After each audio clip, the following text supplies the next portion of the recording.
Welcome to CRE Success, the podcast, where we help people working in commercial real estate achieve their professional goals. Check us out online at cresuccess.co/podcast. And now here's your host, Darren Krakowiak. Hello, this is episode 17 of the podcast for commercial real estate people. My guest today is Joshua Charles, who is the Executive Director of One Commercial in Sydney. Josh spent many years working for some of the biggest names in commercial real estate, and he quickly rose to positions of big responsibility across geographies and business lines. However, in 2016, he decided it was time to go back to the basics of serving clients in his area of expertise, which is the industrial property markets. So he founded One Commercial and he hasn't looked back. During today's interview, you'll learn why he decided to specialize in industrial property markets in the first place. It's a really good answer I hadn't thought of. Also, you'll find out what it takes to be promoted into more responsibility in a corporate environment, and you'll hear Josh's take on what people just starting out in the industry should focus on to become successful. Back in episode 1, I made a commitment to listeners of CRE Success, the podcast. I said that every episode would go for no longer than 30 minutes, and I've kept my word on that. If any interview goes for longer, I take the time to edit it down so I can keep that promise. Now, it may seem like a small thing and maybe no one even notices, but keeping your word in commercial real estate is very important. For better or for worse, many people have lower levels of trust in real estate professionals compared with other industries. Even if you think that is more related to residential, I do think we often get tarnished by the same brush. And generally, as service providers, I think we do get a little bit less respect than other professional service sectors like lawyers and accountants. So I'm not quite sure if it is only just a residential thing.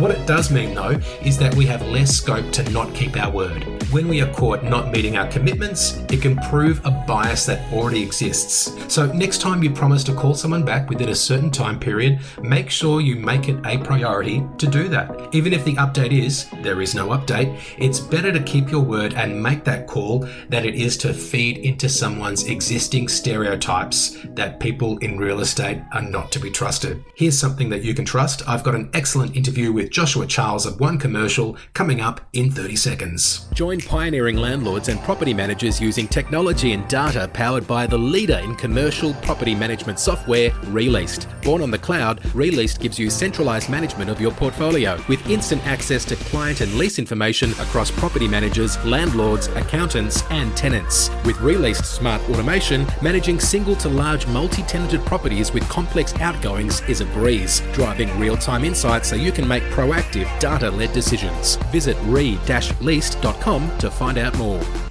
And now it's time for the interview on CRE Success, the podcast.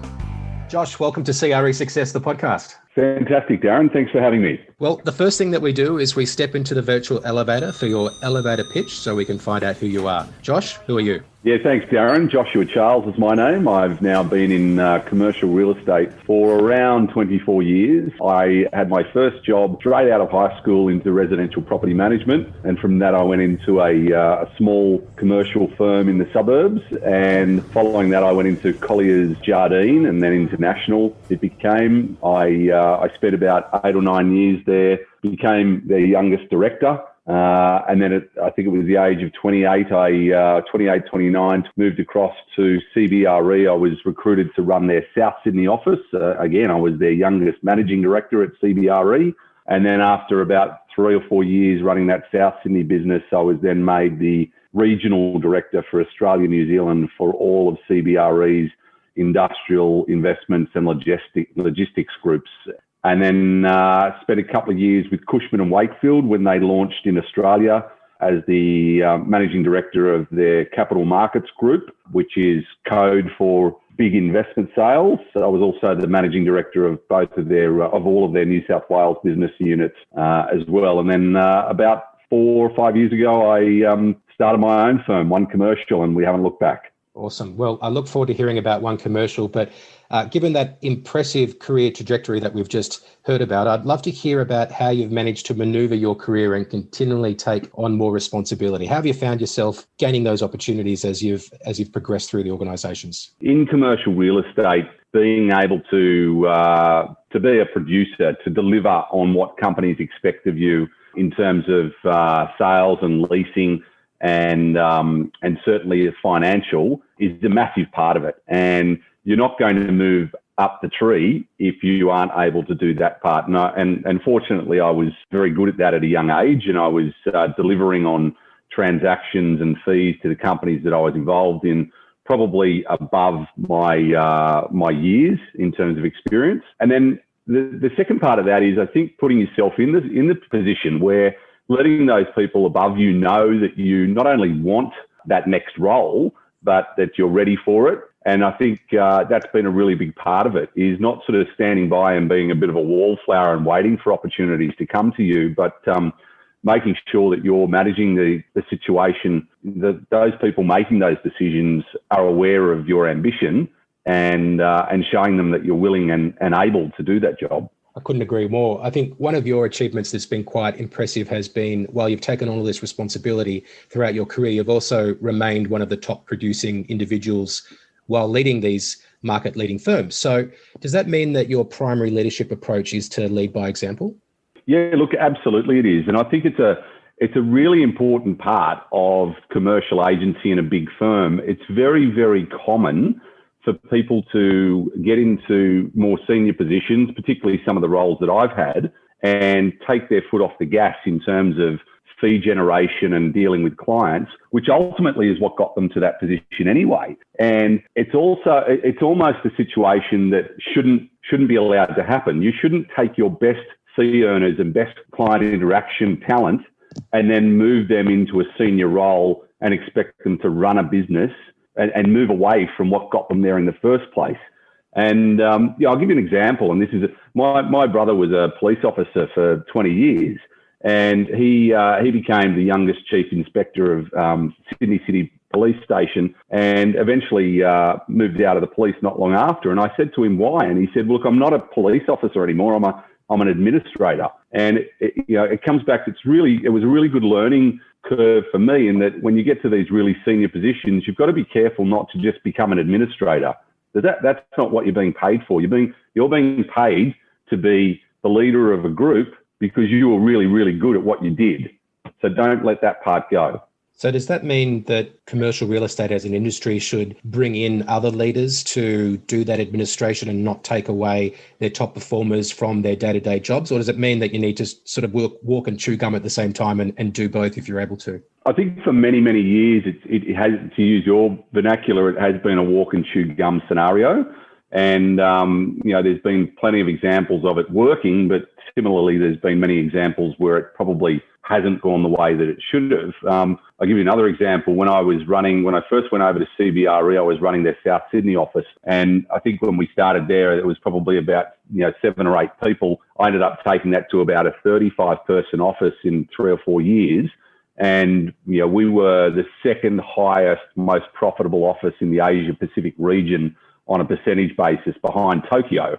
And I was the highest fee writer during that time. So not only am I leading the office and I'm recruiting all those people, doing all the admin and bringing clients in, but I'm also out there doing my own deals, and so much so that I was able to generate the most fees in that business. So I think it's a combination that if you can get it right, it works. But there is also an emerging pattern now where you are seeing some of these bigger companies having the head of those groups, the head of that business line, and then maybe potentially having a general manager under them. And I don't think that's a bad idea. Right. Well, leadership in commercial real estate means in part having some very big and potentially fragile egos reporting to you, some of whom can be quite difficult to manage. What have you learned about managing high performers in the roles that you've held? That's the understatement of the year. Look, there are some very big egos in commercial real estate. But you get that in a lot of industries where you're handling big dollar amounts, and certainly in commercial, and certainly at the top end of commercial, where we can be doing transactions in the hundreds of millions of dollars, or leases with fees where the fee can be $1 million, $2 million, $3 million. So it's a very important part of running these businesses that you do need to make sure that we're all across it. And I think, to give you an example, you have it almost like a pyramid. If you have a team in Western Sydney, for instance, or in Western Melbourne, okay, you might have one or two really senior guys who are earning millions of dollars a year in fees for the company. Then underneath that, you'll have 3 or 4 middle tier guys who, might be 5 to 10 years experience. And then underneath that, you'll have 6 or 7. You bring one person into that team and it can upset the apple cart. So you really do have to play chess with these things. Every action has a reaction. And if you're running a business and you've got a team just right, but we're also looking to grow all the time, you've just got to be very careful about those decisions you make, particularly on the recruiting front. People can become very, very delicate about, certain situations and not want the status quo changed, really. Yeah, I hear you. I'm curious, what is it about the industrial sector that attracted you to specialise in it in the first place, and how has it managed to keep your focus over your career as you've managed across, so many different geographies and numerous business lines? Yeah, sure. It's an interesting question, and I've always thought it was quite a clear answer, but clearly people in office and retail didn't think the same. But when I first started, and to a large effect, it's still the situation now. As an industrial agent, you can lease and sell property, whereas in the office markets in the city, you had the salespeople and you had the leasing people, and the same with retail, leasing and salespeople. But in industrial, we're always taught you lease and you sell. And I figured it out pretty much at an early age that, if the leasing market's down, then the sales market might be up and vice versa. So, I thought to myself, okay, what's the most sort of recession-proof type business that I can get into? And once I was in it, I just fell in love with it. I really enjoyed the being able to sell and lease part. And I just, if I'm being really honest, I really just liked going and standing in big spaces and, being able to sort of sell or lease those properties. And, I found sort of being out of the city and in the car, we're based in the city now, and, you're walking everywhere and then back to your desk, and you walk and you're back to the desk. Whereas in industrial, if you're out on inspections with a client and you may be showing them 4 or 5 properties, you're covering a lot of ground and you're getting out and getting around, and that might take you 3 or 4 hours. I just always enjoyed it. I'm sure there's people that wouldn't, but given the situation that's emerged, particularly in the last 6 months over COVID, industrial is for the first time ever now the asset class of choice, very high in demand, and I'm pretty glad I'm in it, let's be honest. Well, I think COVID-19 has certainly brought industrial to the fore. As you say, it's made it the darling of the asset classes at the moment. But this is a trend that's been going on for a while, I think, with the growth of e-commerce. And has COVID-19 brought forward some of the sector's future growth, or is what's happening with COVID-19 actually fundamentally changing the game in terms of how much more important the logistics sector will be in the overall mix moving forward? Darren, it's changed forever. COVID's had a massive impact on industrial. I was in a meeting this morning and there was a stat thrown across the table. I haven't seen the actual data on it, but Australia Post have had 4 years worth of growth in 6 months. There is an actual stat out of Australia Post that I have seen that between April 2019 to April 2020, they had over 80% growth in their online postage handling. So think about that from an industrial warehousing and distribution point of view. That's all got to be stored somewhere. And there's so many industries affected by this. Just think about sort of the Coles and Woolworths and the Amazons and the DHLs. Everyone who's delivering all of these packages has got everything you touch that you get delivered at your house has got to be stored somewhere. So there has been an enormous change in the industrial landscape. And the other part of that is that's on the leasing and the use side of it, but there's never been a greater weight of money, and that's a term we use in commercial space in terms of commercial investment property. The weight of money wanting to get in to buy these assets has absolutely well and truly shifted to industrial and to logistics, big warehouses, big distribution centres. People aren't buying offices at the moment because we don't know what it's going to look like over the next couple of years.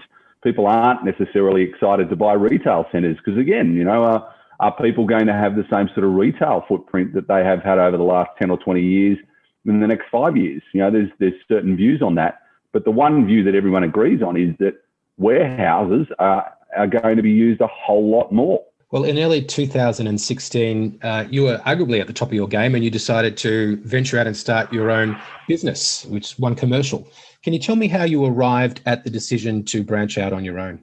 Yeah, look, I was at Cushman and Wakefield at the time, and I had become, I guess, a bit of what I was talking to you about before. I was an administrator, and my job was very much to shake that business up, to grow it, to reorganise it, and basically, make the thing bigger and make it more profitable. And I was spending 90% of my time either administrating, but mainly recruiting. And that's not what I do. I'm a commercial agent and I enjoy it. And that wasn't for me. So, was it something I was going to hang around and do in perpetuity, or was I going to get back to what I love doing and what I am good at doing? So I took the decision, and I've got to say it was probably one of the scariest decisions of my life. But I was really happy that within sort of 4 to 6 or 8 weeks, we'd already had a couple of big deals under our belt, and it was game on ever since. So what sets One Commercial apart from your competitors in the marketplace? Yeah, look, I think one of the things is certainly the fact that while I am the owner of the business, I am very much hands-on literally every day. So I made a decision when I got back to this, as I said to you just a moment ago, this is about going back to do what you love and do what I do best, which is list, sell and lease property. And I think that's, again, go back to that issue with a lot of the senior guys in bigger companies. Many of them will have their day job and their administration job. So that's not me anymore. I think the other thing that sets One Commercial apart is we don't have lines on a map. We go where our clients want us to go. We are doing business in every state and territory of Australia. We've just done a transaction in Auckland. So we don't, if that was me and I was in one of my previous employers, I would have to hand that business over to somebody in Adelaide or Perth. And that's not what the clients want. We find that the clients create a level of trust with an individual, and we follow them and they follow us to wherever that business is required. We've got many clients. We've just done a transaction for one client in Brisbane, in Melbourne, in Adelaide, and in Auckland. So, and they get to deal with, in that particular instance, me on every occasion. So that is certainly a big tick and one of the ones that we find the clients really appreciate. Any downside to having your own business? Look, I haven't seen any yet. I know that doesn't sound like I'm opening the lid completely, but I've got to tell you, it was my job for many, many years to stop people from leaving the big firms, and that there was us and no one else. But I have seen a really big surge in senior brokers moving out into their own businesses, particularly in the last 4 or 5 years. If you went back 10 or 15 years ago, it was very easy to sort of say, okay, well, you've been here for so long, the clients know you're here. Now, when you walk out the door and you go and start your own business, with the click of a button on LinkedIn or Facebook or Instagram, and certainly on text message and email, everybody knows where you are. You're back in touch with all of your clients. People are a lot more transferable nowadays than they used to be. If you went to a firm a while ago, you were there for a long time. And look, you don't want to be moving around. That's certainly not what I'm saying. But it's much easier to get out and get in contact with people and let them know what you're up to than it has been in the past. And I think it's interesting that trend is happening in spite of the fact that a lot of the big firms still have big checks to write to sign on big talent. So there's something going on with people actually are making the choice to go and start their own shop. Yeah, look, you'll always get certainly some people that are more comfortable working at a big firm and don't want to have to think about any of the back of house type things. From my point of view, it's something that I really enjoy being my own boss.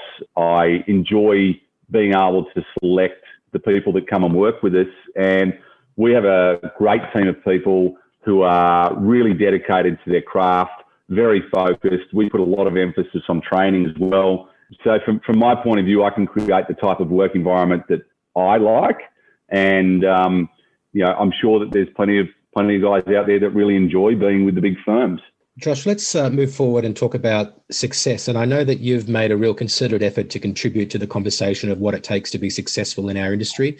I think that piece that was in the May-June 2020 edition of the REI NSW Real Estate Journal was a fantastic example of this. It should be required reading, I think, for anyone who's looking to succeed in our industry. Before we hear some of your specific advice, I'd like to ask you, why have you decided to take on that responsibility to be a role model and to share your tips of how to succeed in the industry? Yeah, thanks, Darren. When the REI came to me about doing that feature, I jumped at it. I had a lot of people very willing to share their ideas and thoughts with me when I was coming up through the grades, and I guess it's just a bit of paying it forward. I was able to get into really senior positions at quite a young age, and I've never been one of these people that think that you need to have grey hair to be able to do a certain job. I was probably the complete opposite, even though my hair is fully grey now, let's be honest. But if you can do the job, then you're old enough. And I just think that, while there's plenty of good commercial talent out there, training has always been, and mentoring has always been something that is spoken about a lot, but doesn't actually happen. And we've made a commitment to that at One Commercial. And if by talking on your podcast or by doing that interview with the REI that we can help people, then, I'm giving back and helping people like I was helped. And what benefit does that type of coverage bring to your business and to your clients, if any? Well, it's funny you say that. Look, we're not in it for benefit, but it is funny just how many people have reached out after that REI article and other interviews that we've given looking for a role. And interestingly, a lot of them are in residential real estate. I've had a lot of success over the years employing younger residential real estate agents who maybe want to get into that commercial sector.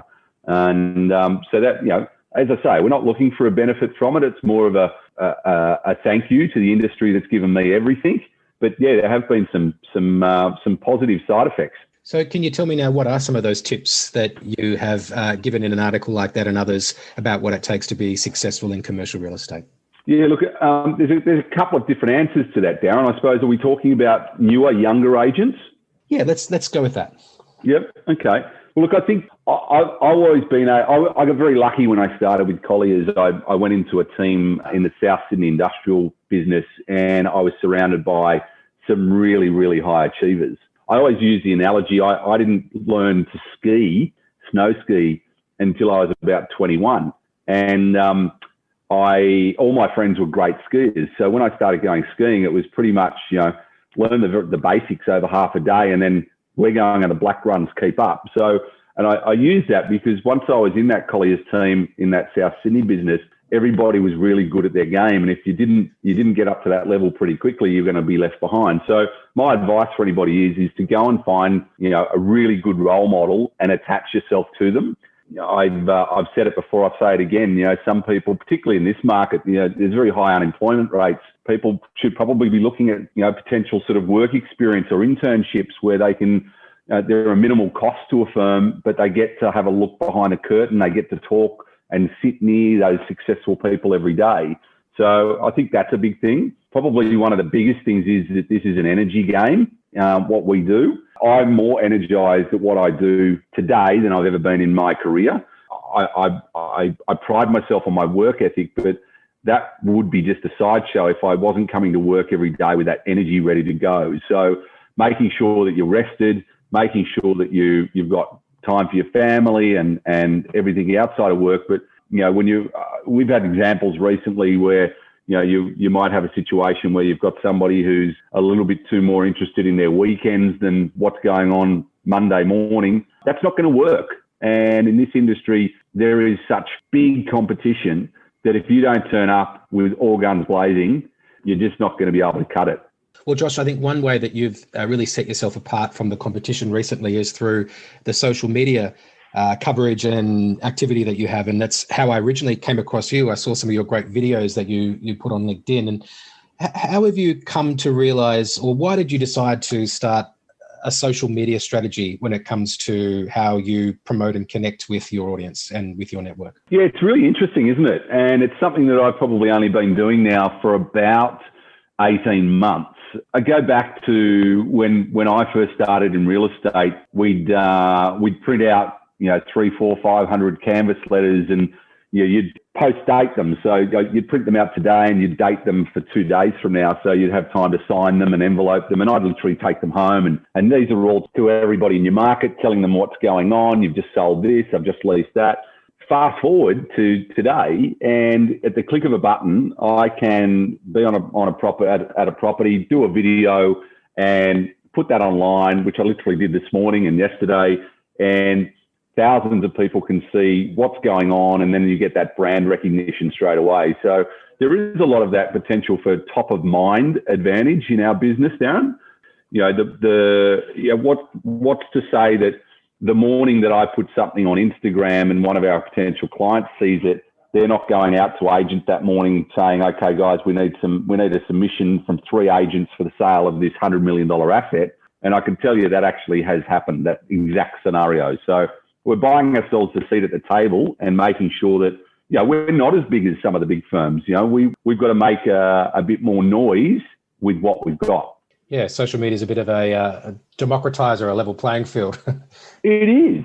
Absolutely it is. And if it wasn't for Facebook, Instagram, LinkedIn, we wouldn't be able to convey that success to 95% of the people that we want to. Josh, the final question I want to ask you today is about what you're currently focused on that is contributing to your own personal success. I think the things that we're focused on at the moment are these types of markets. Okay, we're in a recession. COVID's getting a lot of attention at the moment, but we are in a recession, and these can be really good opportunities for companies like ours. We've seen our numbers actually go up over the last 6 months. I know that sounds strange, but in situations like this, there is a bit of a flight by clients to experience, and we're finding that clients are coming to us because they've all got bosses and they need to report back to their bosses on what they're doing to get these properties leased or sold. So what we're doing is we're actually spending a lot of time looking for new talent. Some people might be in bigger firms and they're feeling like they're getting a lot of pressure. People I know for a fact have gone from a weekly sales meeting, what have you got on, to being asked 2 or 3 times a week, what's happening with your work in progress. That gets very old very quick and people feel threatened. There's already been rounds of redundancies at most of the big firms. Is that going to happen again? So from our point of view, we can look at this as an opportunity to grow our market share, grow the size of our team, and potentially get some new team members that just might be looking for something a little bit more secure and not necessarily Big Brother looking over the shoulder every 5 minutes. Excellent. Well, Josh, I want to say it's been great to hear about your climb to the top of the corporate ladder and then transitioning into your own business and your ongoing contribution to providing insights that help others succeed. So thank you so much for joining us on CRE Success, the podcast. It's been a pleasure, Darren. Thanks for having me. For more information about our guest, visit cresuccess.co/podcast. And now a final thought from Darren Krakowiak. Thanks to Josh for being our guest on this week's episode. During the interview, I mentioned an article which I said should be required reading for anyone in commercial real estate. It's from the REI, which is the Real Estate Institute of New South Wales magazine. And if you'd like to read it, you can check it out on Josh's LinkedIn profile. There is a link to that in the podcast episode notes. If you heard last week's episode, you may have noticed a couple of similarities. For example, both commercial real estate professionals who have worked in large firms in Sydney and both decided to branch out by going to their own shops. Well, we've had a few guests from the larger agencies on, and I thought it would be good to hear from a few more of the independents. So it's a theme I'll follow up on again in our next episode. Oh, and by the way, last episode I also shared that my Blue Yeti microphone had to be retired.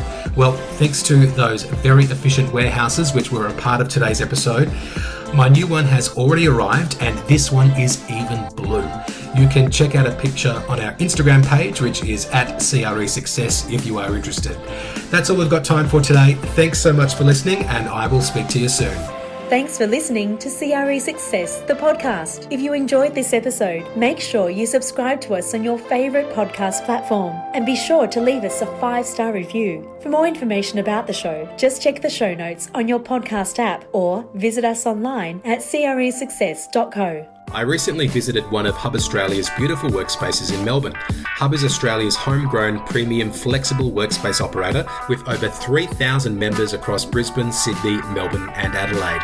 They offer great membership benefits like in-house cafes, exercise studios and stylish end-of-trip facilities, as well as workspace solutions for businesses of all sizes, from freelancers to large corporate teams who have made the upgrade to flexible workspaces. If you want to learn more about Hub Australia, visit hubaustralia.com.